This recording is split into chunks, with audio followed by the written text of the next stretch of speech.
Бисмиллахир-рахманир-рахим. Аса қамқор, ерекше мейірімді Алланың атымен бастаймын. Аллаға мадақ және оның елшісі Мұхаммедке Алланың сәлемі мен салауаты болсын. Ассаламу алейкум ва рахматуллахи ва баракатух. Құрметті қонақтар, қадірлі ағайын туысқандар, барлықтарыңызға қасиетті жұма күннің берекесімен мерекесі сіздердің Алланың разылығы үшін келген қадамдарыңызға Алла баршаңыздан разы болсын. Құрметті қонақтар, қадірлі ағайындар, бүгін мінекей 19 мамыр болып қалды. Біз екінші жұмамызды осында біздің мешітіміздің жамағаты аналарымыздың арасында, әйел азаматтардың арасында, әйел жамағаттарының арасында әр қашанда алдында белсенді болып жүрген осындағы апамызсыз қабыл алып жатырмыз, қарсы алып жатырмыз. Өйткені Алланың қалауымен 30 сәуір күні осы мешіттің жамағаты жасы 80-нен 81-ге қараған шағында құл қызы Айнияш қажы апамыз Алласына қайтқан болатын. Артында қалған балалары мен бауырлары 1 мамыр күні анамызды жерледі. Бүгін мінекей Әзірет Сұлтан орталық мешітінде Алланың үйіне келіп, Құран арқылы танысқан, намаз арқылы танысқан замандастары, құрдастары, бірге оққан, бірге жүрген осындағы апаларымыз анамыздың артынан, марқұм қажы апамыздың артынан қасиетті жұма күні дастархан жайып, Құран оқытып жатыр. Алла дұғаларымызды жасайған, оқыған Құрандарымызды қабыл етсін. Рұқсат болса, жиынымызды, бас қосуымызды әуелі қасиетті Құранмен бастайық, рұқсат етсеңіздер. Құран оқитын Әзірет Сұлтан мешітінің имамы Жұманазар қари. Бисмиллахир-рахманир-рахим.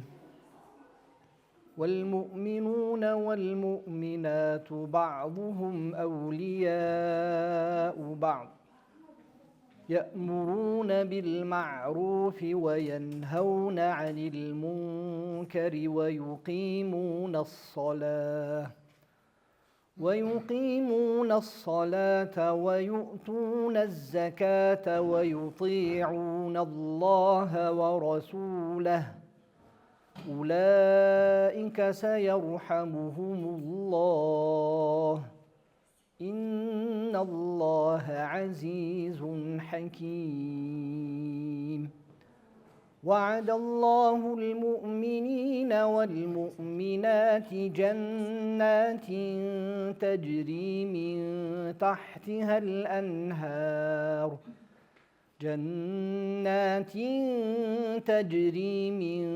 تحتها الأنهار خالدين فيها ومساكن طيبة في جنات عدن ورضوان من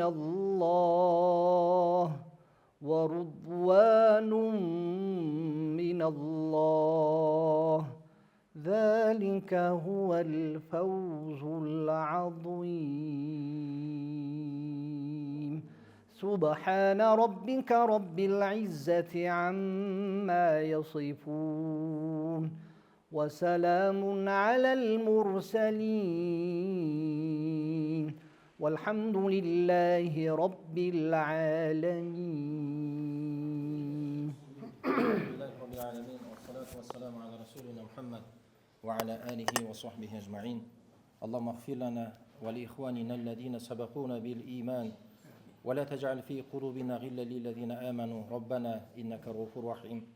اللهم اغفر لنا ولآبائنا وأمهاتنا وأزواجنا وذرياتنا ومن له حق علينا. Жаратушы барымыз қасиетті Құран-ы Кәрімнің аяттарына хасыл болған сауапты арнайы құл қызы Айнияш апамыздың рухына бағыштадық. Раббым Алла марқұм апамыздың жатқан жерін жайлы қылғайсың. жәннаттан қылғайсың, қабірін жәннат бақшаларынан бір бақша қылғайсың. Раббым Алла пенделікпен жасаған, біліп жасаған, білмей жасаған үлкенді кішілі қате кемшіліктер болса, Алла кешірімсің, өзінің мейірімен кешіріп жарқырғайсың. Раббым Алла қажы апамызды қияметте пайғамбарлармен, сыдықтармен, шыншылдармен, шухадалармен бір сапта тұруын Алла өзің нәсіп қылғайсың. Жаратушы бариямыз өзің разылың үшін марқұм қажы апамыздың рухына сауап болсын деген ниетпен жайылған бүгінгі ас нәзір садақаны Алла қабыл қылғайсың. Жаратушы барымыз баршамызға иманымыздың байлығын, деніміздің саулығын, отбасыларымыздың Алла берекесін бергейсің. Алхамдулиллахи раббил аламин. Вассалату вассаламу аля расулина Мухаммад ва аля алихи ва сахби ажмаин. Аллаху акбар.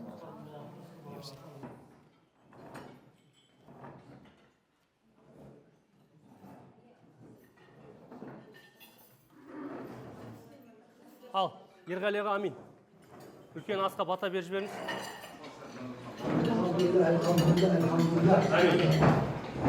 Берекесі берсін, отбасын аманшылық кетпес келіп ниет қалды мұрат асыл. Амин, амин.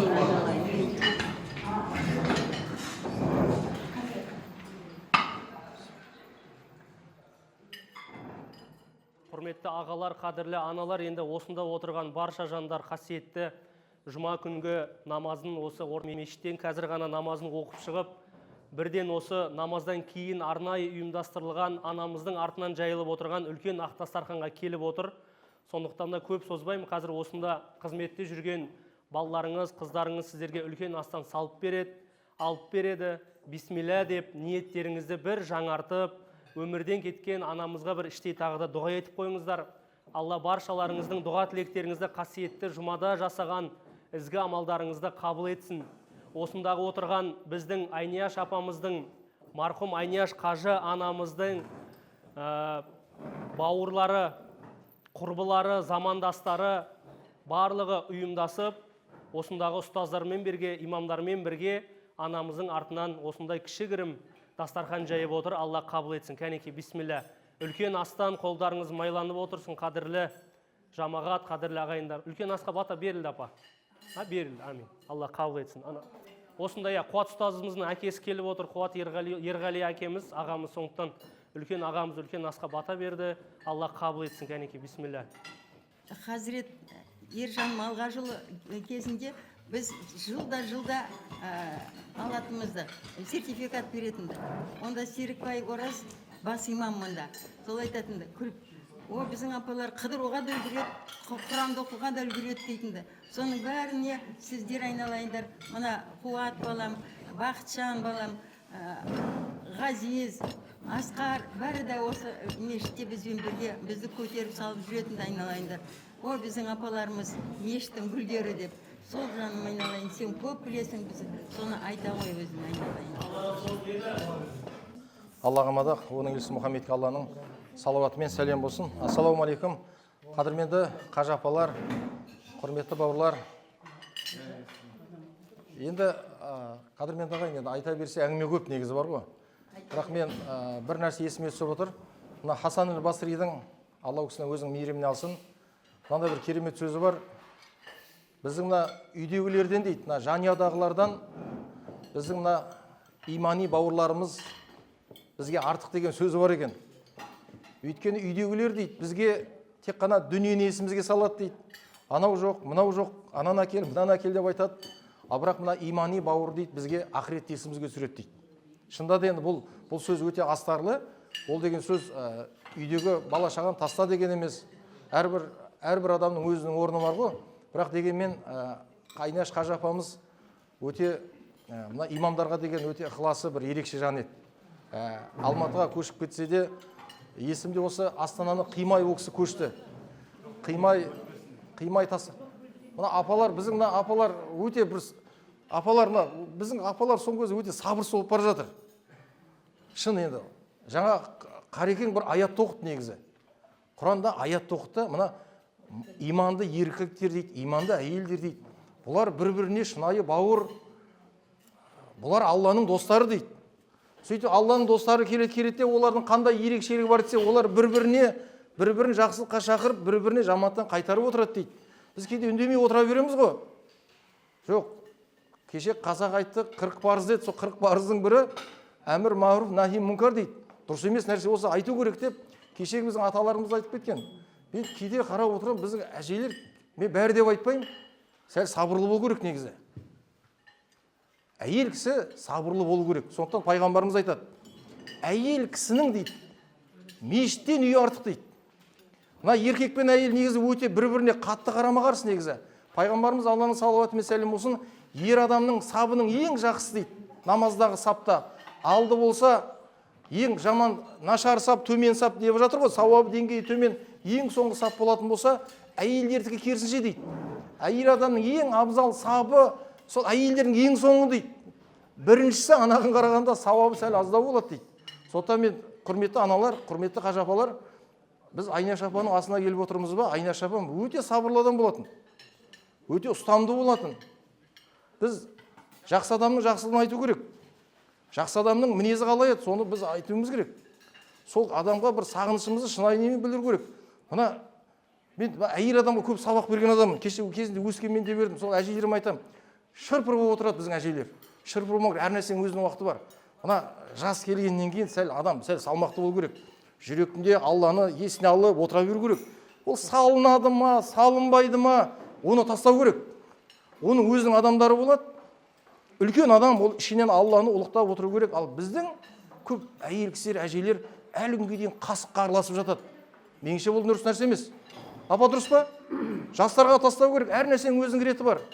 Міне жаңа апа айтып жатсыз, кезінде сіздер осы мешіттің ең алғашқы құстары болсаңыздар, ол уақыт тоқтап қалған жоқ қазір. Ол мешіт өзінің жұмысын жасай береді. Қазір өлмес апа, сіздің орныңызға кезіндегі сіз жас деп жүрген 10 жас кішкентай, қазір ол сіздің орныңызда ол әже болып отыр қазір. Сондықтан уақыт өтіп жатыр. Мына қажы апаның дүниеден озуы, қадірменді апалар, әжелер, бізге шында да ақыретті шын есімізге салу керек. Бұл өмір деген осы нәрсе. Адам өмірде күліп жүріп, қуанып жүріп, жағдайы жақсы болып жүріп, қалай дүниеден өткенін білмей қалады. Жасыратын жоқ, кеше осы қажы апамыз дүниеден озды деген кезде үстімізден бір тас түскендей болды. Кеше ғана бір кешеге дейін хабарласып тұрған адам еді. Ол кісі қалай өтіп кетті. Көрдіңіздер ме? Ажал деген нәрсе, ол ажал айтып келмейді деп қазақ бекерден бекер айтпайды. Сондықтан ағайындар, қажы апаның асында отырмыз ба, шын ақырет есімізге түсірейік. Ішіп жеп кеткеннен бар ғой, дұрыс, әлбетте оның сауабы бар ғой. Бірақ біз осы жерде ақыретті есімізге алып кеттік па? Қажы апаның жағдайы қалай болып жатыр? Сұрақтарға қалай жауап беріп жатыр? Деген нәрсе шынайы біздің шынайы жан дүниемізде болмаса бар ғой, кейде ішкен жегеннің сауабы болмай қалуы мүмкін. Сондықтан ағайындар, Алла разы болсын. Шында да қажы апа бір қимайтын ерекше апа еді. Сол Алматыға көшкеннен кейінде де есімде ең алғаш хабарласқан кезде осы Алматыдан өзіме дос тауып алып жатырмын деп, Ершат ағамызбен Нұр-Маракта үлкен қызмет тағайындалды. Сол кісінің қасында бардым. Сол осы Астанадағы аралас жүрген Ершат баламның жанындамын деп, қажы апамыз ең бірінші өзінің бір жақсы бір естелікте бір суреттерін жіберген болатын. Сондықтан ағайындар, Алла разы болсын. Қажы апаның артындағы ұрпағына Алла бір көркем сабыр берсін. Алладан сабырлық тілейміз. Өмір осы ағайындар. Өмір осы. Біреуге ерте, біреуге кеш. Біз жақсы адамдардан айырылып жатырмыз. Негізі бар ғой. Кейде мен ойлаймын, мына халықтың арасында Құдайға жақсы адам керек деген сөзді айтылады. Негізі бар ғой. Негізі бұл өте астарлы сөз. Негізі астарлы сөз. Шында да Құдай тағала кейде жақсы адамдарын ол өзіне керек деген сөз. Құдай оған мұқтаж емес. Бірақ сол пендеге деген сол Алла тағаланың мейірімі болса керек, сол кешірім болса керек.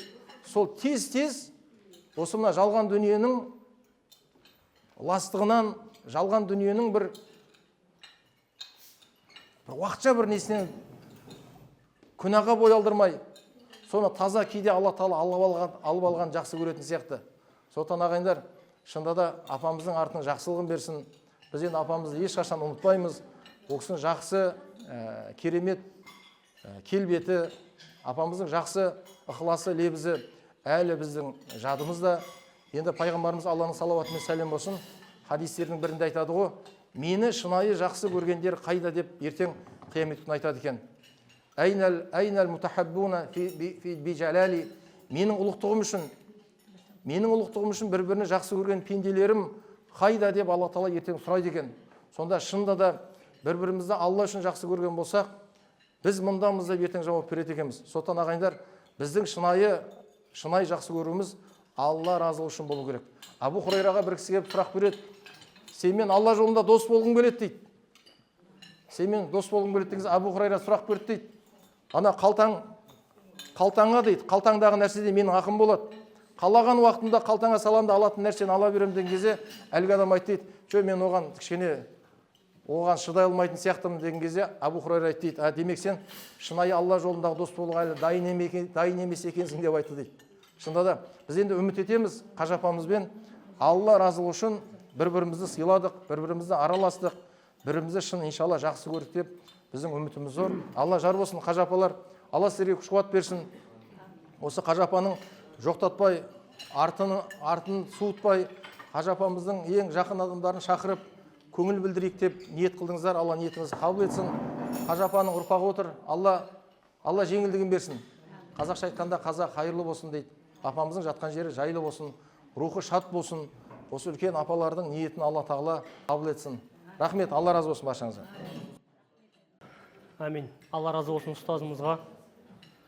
Арнайы осындағы дастархан жаюшы апаларымыздың, аналарымыздың шақыртуын қабыл алып, ұстазымыз арнайы уақыт бөліп осында келгеніне Алла разы болсын. Өйткені өмірден өткен Айнияш апамызда Ерболат ұстазымыз білетін, осыған дейін қаншама жиындарда, қаншама үлкен мерекелерде анамызбен бірге болды. Сондықтан да Алла разы болсын ұстазымызға да. Расында Құранда Алла тағала сіздер мен біздерге айтты ғой, бір-бірлеріңе тақуаларыңнан басқаларың дос емессіңдер деп.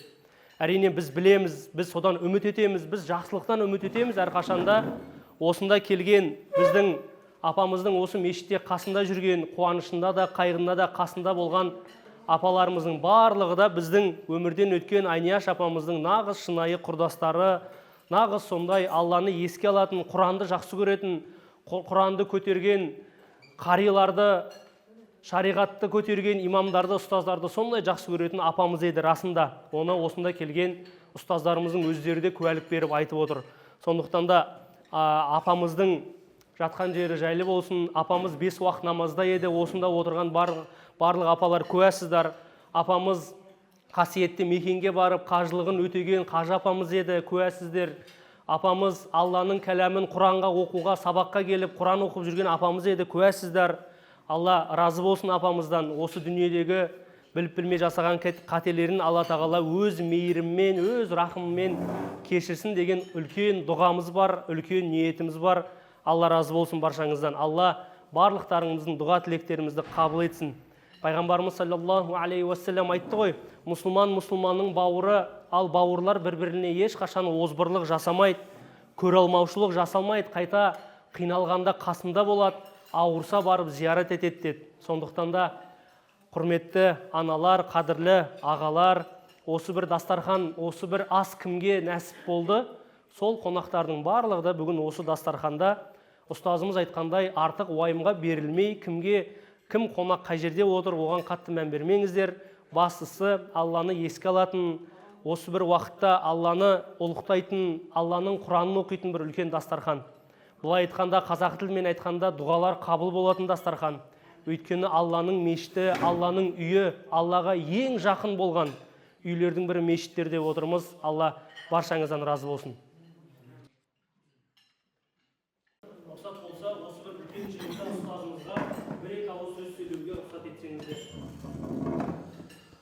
Бисмиллахир-рахманир-рахим. Алхамдулиллахи раббил аламин. Уассалату вассаламу аля расулина Мухаммадин ва аля алихи ва асхабихи аджмаин. Ассаламу алейкум. Құрметті ақжалықты аналар, құрметті имамдар, ұстаздар, қонақтар. Алла тағалам Айнияш анамыздың жатқан жерін жайлетсін, топырағын торқа етсін. Бұл өмірдің заңдылығы осындай. Құран-ы Кәрімде қаншама аяттарда күллу нафсин заиқатул маут, әрбір жан иесі міндетті түрде өлімнің дәмін татады дейді. Өмір кезек, алма кезек, бізге де ол сәт келеді. Сондықтан қазақта жақсы сөз бар ғой, жазмыштан озмыш жоқ деген. Сол жазылған тағдыр Айнияш анамызды өзінің құзырына алды.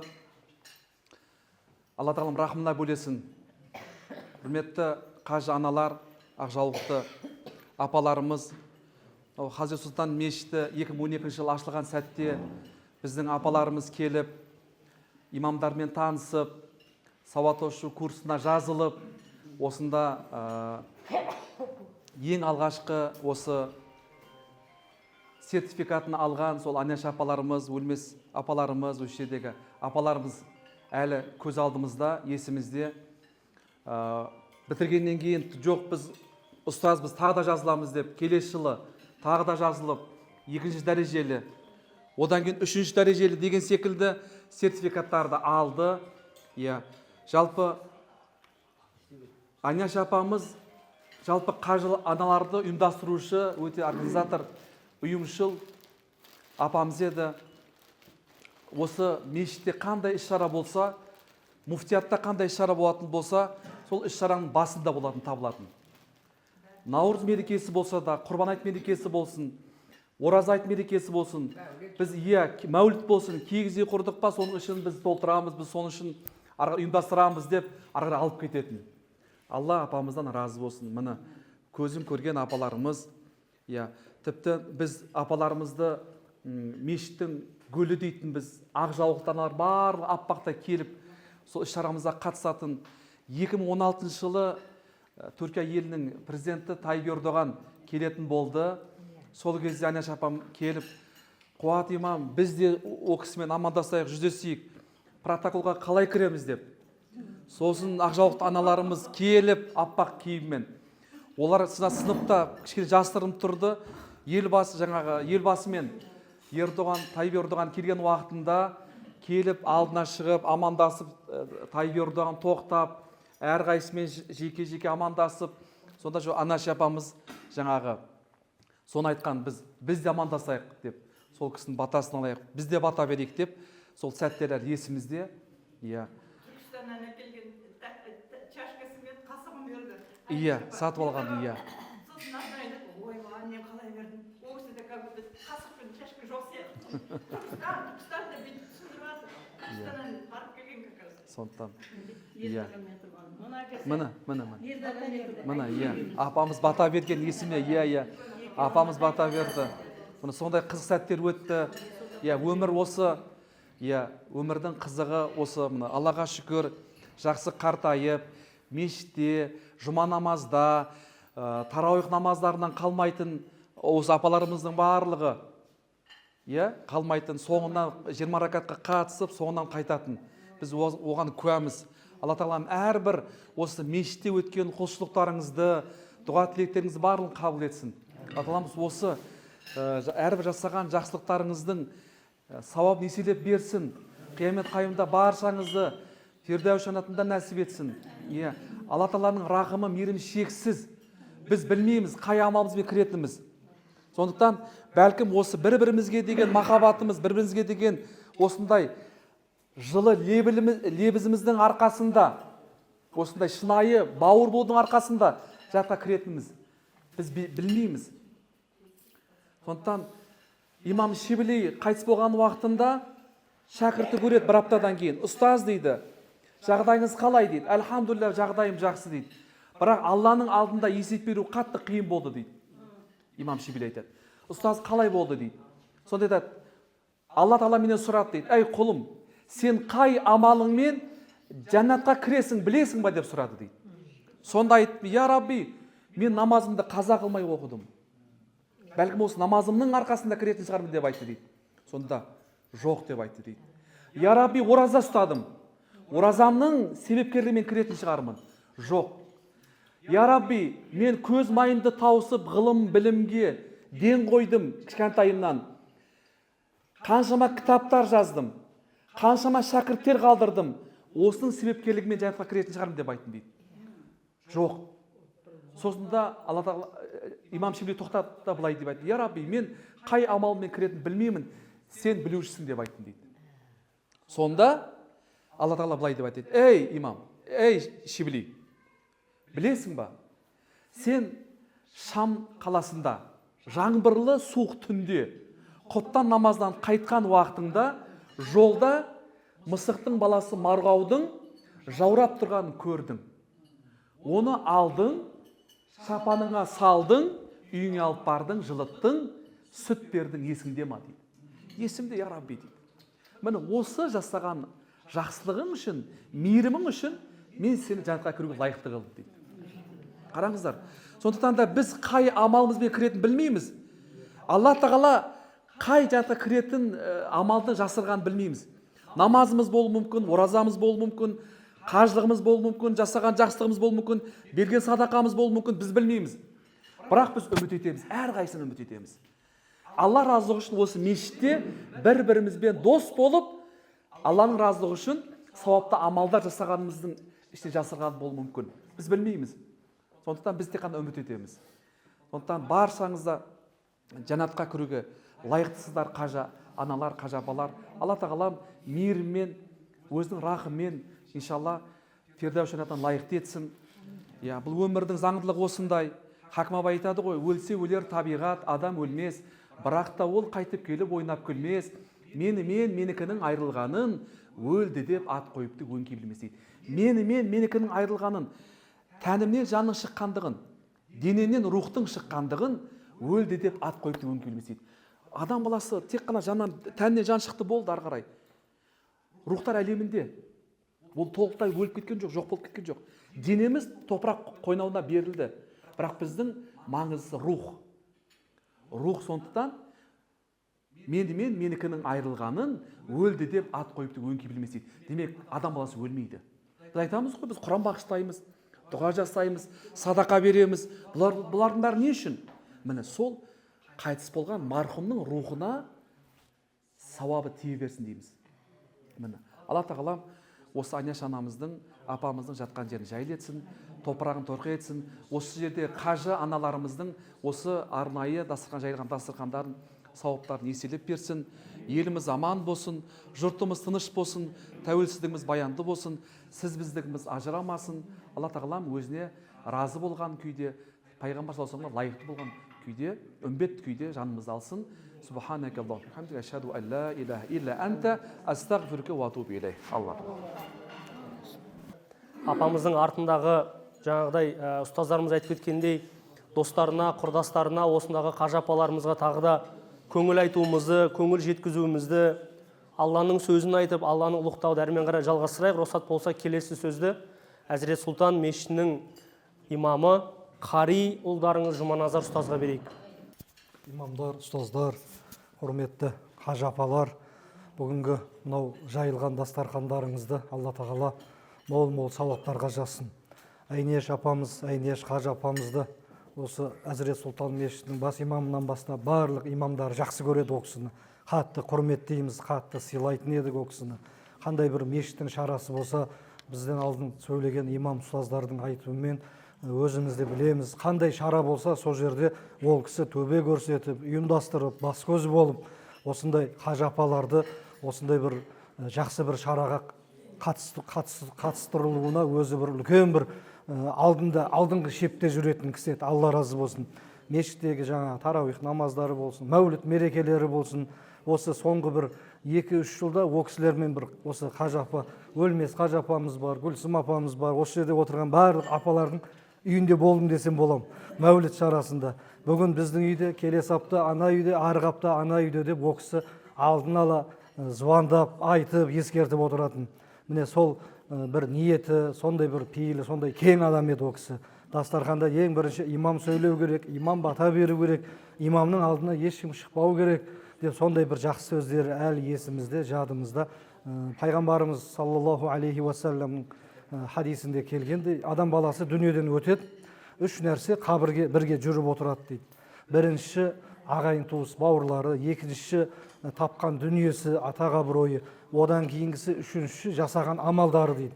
Екеуі артта қалып, жалғанда өзімен бірге амалы мәңгілікте қалады дейді. Сол амалы Айнеш апамыздың осы мешітте жасаған қызметі, сол амалы Алла тағала мол-мол сауаптарға жазып, Алла тағала қабірдің қиындығынан, тозақтың отынан апамызды Алла тағала азат етсін. Енді ол кісінің бір жақсы бір естелік, осы Ғылмани мешітіне 2014 жылы Алматыдан ауысып имам болып келгенде ең бірінші сол кісі бар. Қуат ұстаз біледі, сол кісі келіп, осы Гүлсім апамыз бар, біраз қажы апалар келіп, біздің бір тағы бір апамыз бар еді, Роза Қажы апа, білесіздер ғой? Иә. Сол кісілер келіп, бір қари келіп жатыр, имам келіп жатыр. Бұндай қари имам болған емес Астанада деп сол апамыздың сондай бір естеліктері көп еді. Алла рухын шат етсін, артындағыларына Алла тағала көркем сабыр берсін. Алла тағала ниетімізді, тілегімізді, дұғаларымызды қабыл етсін. Аман жүріңіздер өздеріңізде. Жұманазар қари ұлдарыңыз, ұстазымыз өзі айтқандай 2014 жылдан бері мінеке Астана қаласында қызмет етіп келеді.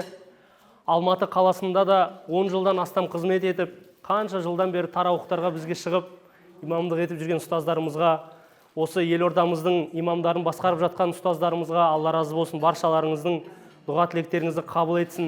Біз осындай ұстаздарымыздың, имамдарымыздың алдында жүргенімізге біздей жастарда өте қуаныштымыз, өте біз үшін үлкен мәртебе, имамның алдында жүру, сол кісінің қызметінде болу, батасын алу деген секілді.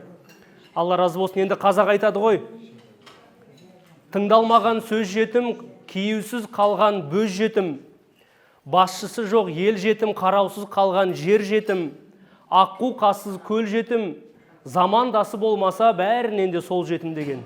Бір заманда, бір жылдары араларыңыз 2-3 жас шығар, 4-5 жас шығар, мінеке замандастарыңыз жаймен өмірден өтіп жатыр.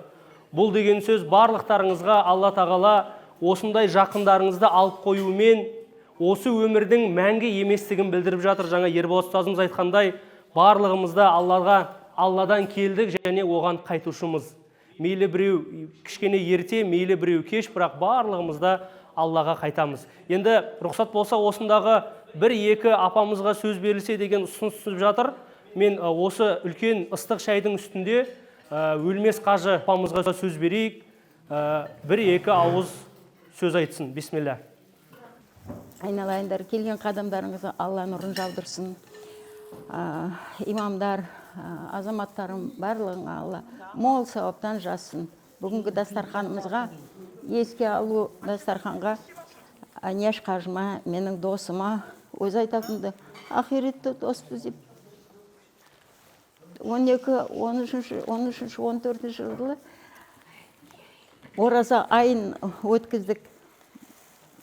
30 күн оразаны айттың бірінші күн өткізіп қайттық.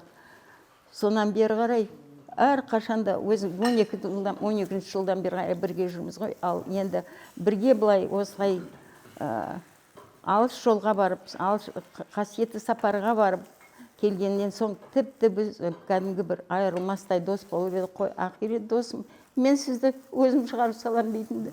Барлығын жинап шығарып салам дейтінді. Ал бірақ ерте кетіп қалды. Мен айтам, Алматыға барғанда, бұл барды да Алматыны жаулап алды ғой. 21 күні августта біз шығарып салдық, шай беріп үлкен ресторанда шығарып салып едік. Сондай осы батасын беріп, кереметтей қуанып кетті. Барғас, мен айтам, сен Алматыны әдегенше жаулап аласың деп. Расында барғансын, бүкіл үлкен астардан, бүкіл жамағаттардан қалмай бәрдігіна қатысты. Сөйтіп бір күні жұма сайын сөйлесіп тұрамыз өзіміз. Бір күні айтады, мен ауырдым дейді. 3 ай әдемі жүрді, кереметтей жақсы жүрді Алматыда. Барлығы жарқырап, мен айтам, осы кереметтей жарқырап жүрді. Мұнда біз саған үйренгенбіз оның. Жұма сайын жарқырап келетіні, тақынып келетіні кереметтей барлығы. Біз оны көрмейтіміз. Ол бізге кәдімгі үйренішті болды. Ал сен Алматыға бардың да, соның барлығын көрсетіп, тіл тейіп кетті, саған көз тейіп кетті. Батырым, сен шығасың иншалла деп. Бірақ та жоқ, Қарекем, тыңда, маған осындай диагноз қойды деді. Бірақ мен докторларға бармаймын, баламның несі. Немерем осындай бір емшімді тауып, уды ішкізіп атыр. Бір тамшыдан 30 тамшыға дейін жеткізіп, сосын қайтадан қайтаруға деп сөйтіп. Сөйтіп жұма сайын сөйлесеміз, жақсы болып, шақырса, қонаққа шақырса дегенше жазылып кетем дейді, сосын келгесін шаршап жатамын деп сөйтіп жүруші еді қыстай. Енді соңғы жұмада айтты, жүрегім аузыма тығылып, дем алмай қалатын болып айттым, сөйдедім деп сөйтіп. Сосын ештеңе етпейді, айналайын, барлығы уақытында өтеді қазір ананы ақырындап азайтасың сосын деп сөйтіп.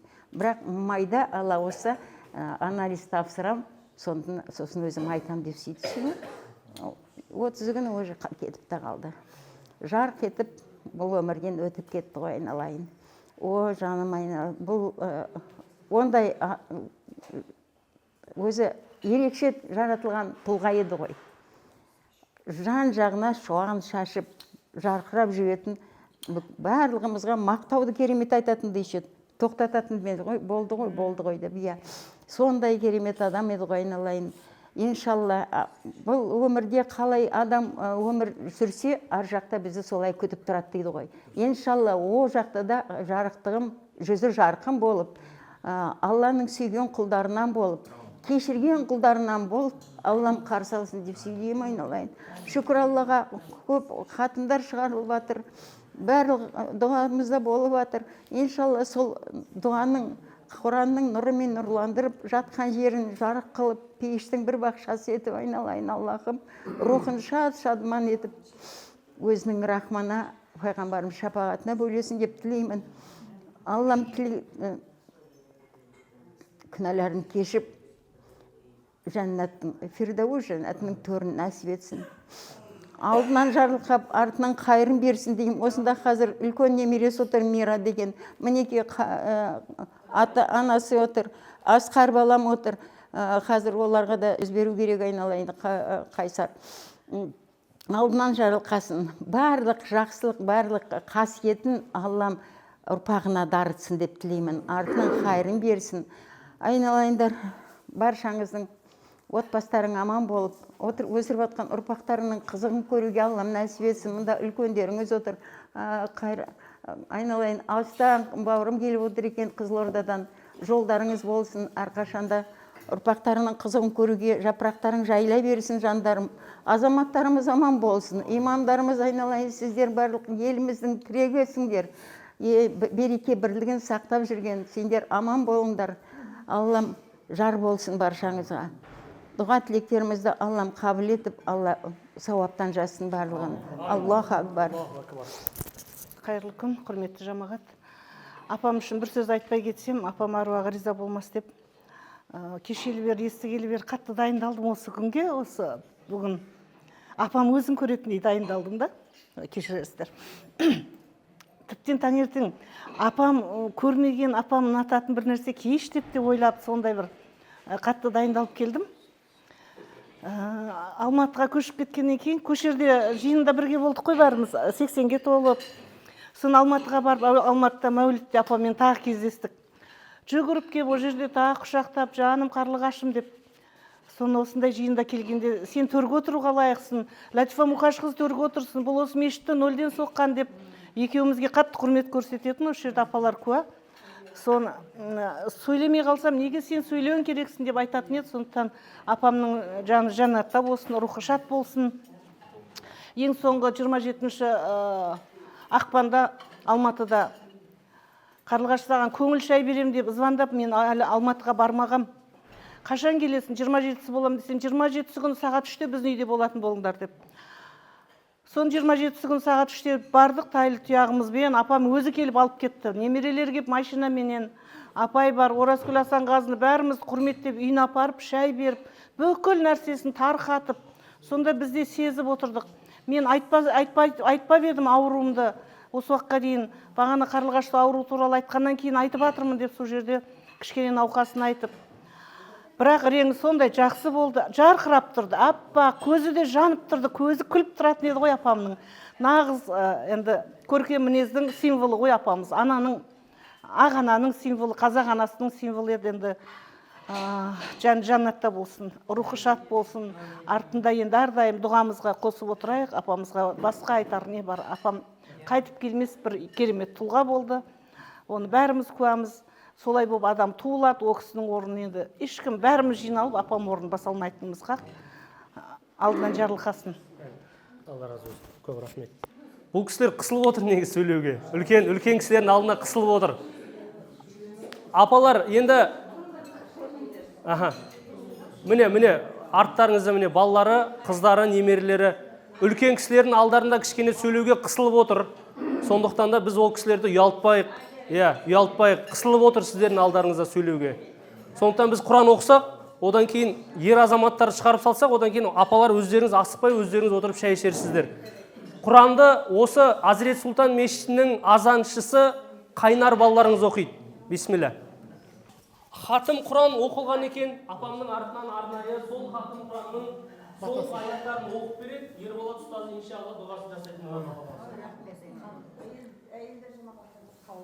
أعوذ بالله من الشيطان الرجيم بسم الله الرحمن الرحيم قل هو الله أحد الله الصمد لم يلد ولم يولد ولم يكن له كفوا أحد الله أكبر بسم الله الرحمن الرحيم قل أعوذ برب الفلق من شر ما خلق ومن شر غاسق إذا وقب ومن شر النفاثات في العقد ومن شر حاسد إذا حسد الله أكبر بسم الله الرحمن الرحيم قل أعوذ برب الناس ملك الناس إله الناس من شر الوسواس الخناس الذي يوسوس في صدور الناس من الجنة والناس بسم الله الرحمن الرحيم الحمد لله رب العالمين الرحمن الرحيم مالك يوم الدين إياك نعبد وإياك نستعين اهدنا الصراط المستقيم صراط الذين أنعمت عليهم غير المغضوب عليهم ولا الضالين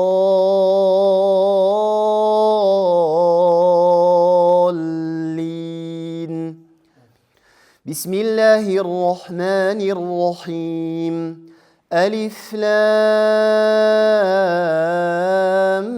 ميم ذلك الكتاب لا ريب فيه هدى للمتقين الذين يؤمنون بالغيب ويقيمون الصلاة ومما رزقناهم ينفقون والذين يؤمنون بما أنزل إليك وما أنزل من قبلك وبالآخرة هم يوقنون أولئك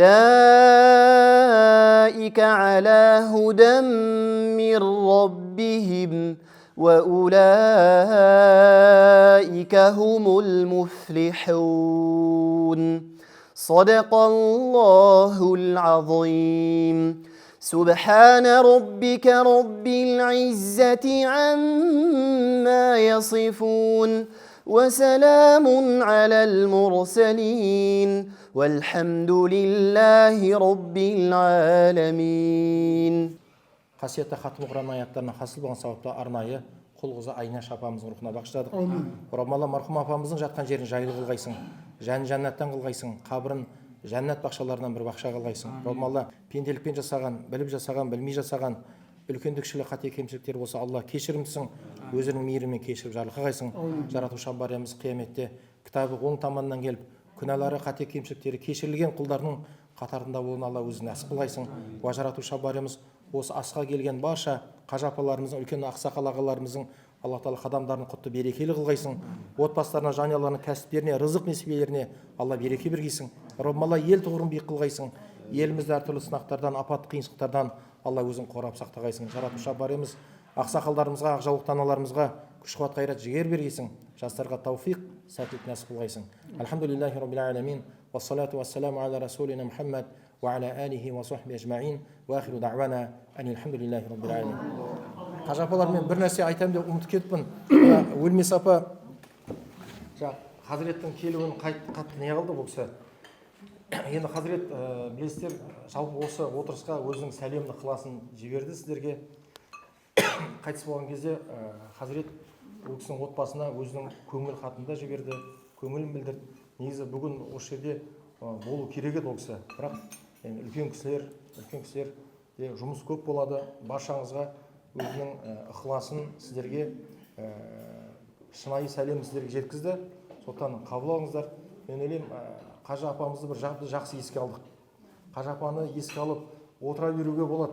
Бұл сағат жетпейді, таусылмайды. Шынында да сол бізге жетпей тұрған сол сияқты Қажы апамыз сияқты бір жарқырап жүру, шынайы бір мұсылманның, шынайы қазақтың аналарының бір келбеті сол кісіде бар негізі. Екеуміз апамыз маған айтады дейді, екеуміз ұқсас жеріміз, екеуміз ашықпыз деп. Ол да аңқылдап неше түрлі нәрсені айтып қоя береді. Екеуміз аңқылдақпыз деп бір-бірімізге не істейтінбіз. Сол жаңа сағынып бір есіме алып отырмын. Енді Алла разы болсын. Ас жоғары деңгейде өтті. Ас негізі өзінің мақсатын бізге ашып айқындап берген сияқты. Мариям сүресінде Алла тағала айтады: "Ва куллухум атихи яумал қиямати фарда" дейді. Қияметте әрбір адам Раббысына жалғыз жеке келеді дейді.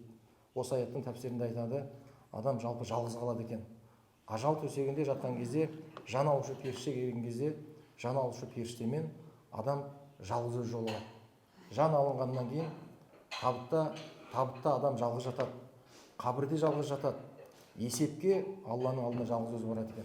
Сондықтан осы Мариям сүресіндегі осы бір аят Алла тағала бізге бір баршамызға ғибрат салып, баршамызды бір ойландырып қойған сияқты негізі. Иншалла баршамыздың ақырымыз қайырлы болсын. Ең басты бір дүниеге келгеннен кейін адам ұқсап өмір сүріп, адам сияқты дүниеден өтсек, ертең де біздердің артымыздан жақсы хатым Құран жасалып, жақсы адам ет деп отырса, одан артық мен ойлаймын бақыт жоқ. Алла қуат берсін апалар. Шынында да күні азайып бара жатырмыз. Ертең қателеспесем 11-не апамыздың да асы бар, иә? Бір стол айналайында келіңіздер. Бір стол 11-не. Болды, апа. Қайтам адрес жібере салыңыздар. Иә. Болды. Мен өшіріп кетті көп сообщение. Иә. Тағы да жібере салыңызшы. Шынында біз азайып бара жатырмыз негізі. Бұл өмірдің заңдылығы осы. Ескілер кетеді, жаңалар келеді, солай өмір жаңа ауысып тұрады. Сондықтан Алла насып болса, сол қожа апамыздың асында бәріміз жолығайық. Иншалла күтеміз. Болды, міндетті түрде. Жұмыстың бәрін тастаймыз. Сол аста жолығамыз иншалла. Айтыңыз. Апа, 80-ге келдіңіз. Рахмет, Алла разы болсын.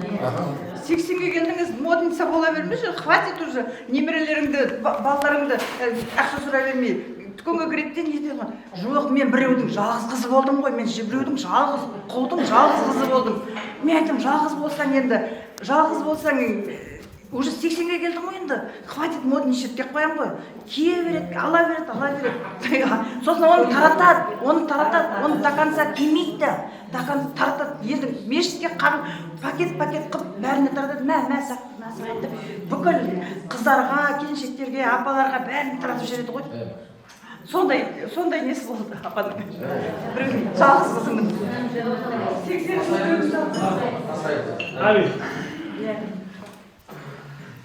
Әлхамдулилlah. Я Алла. Мына оқылып жатқан Құрандарымыз, оқып жатқан, жасап жатқан құлшылықтарымыз, жаңа Қажы апамыздың Алла маған сондай бір не берді ғой. Қызылордадан келіп, осы кісінің несіне болуына Алла нәсіп етті маған. Я Алла. Айнаш апаның жаңа нәсіп етті. Алла сіздерге де жүрім берсін, Құда қаласа. Аллаға жаңа өткен кісіге иман берсін.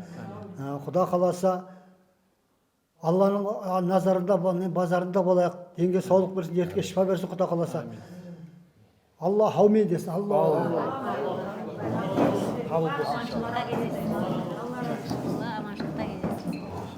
өздеріңіз асықпай шай ішіп алыңыздар.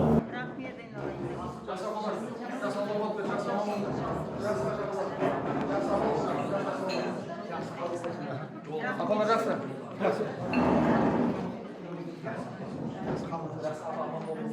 Қасап кетейік бе?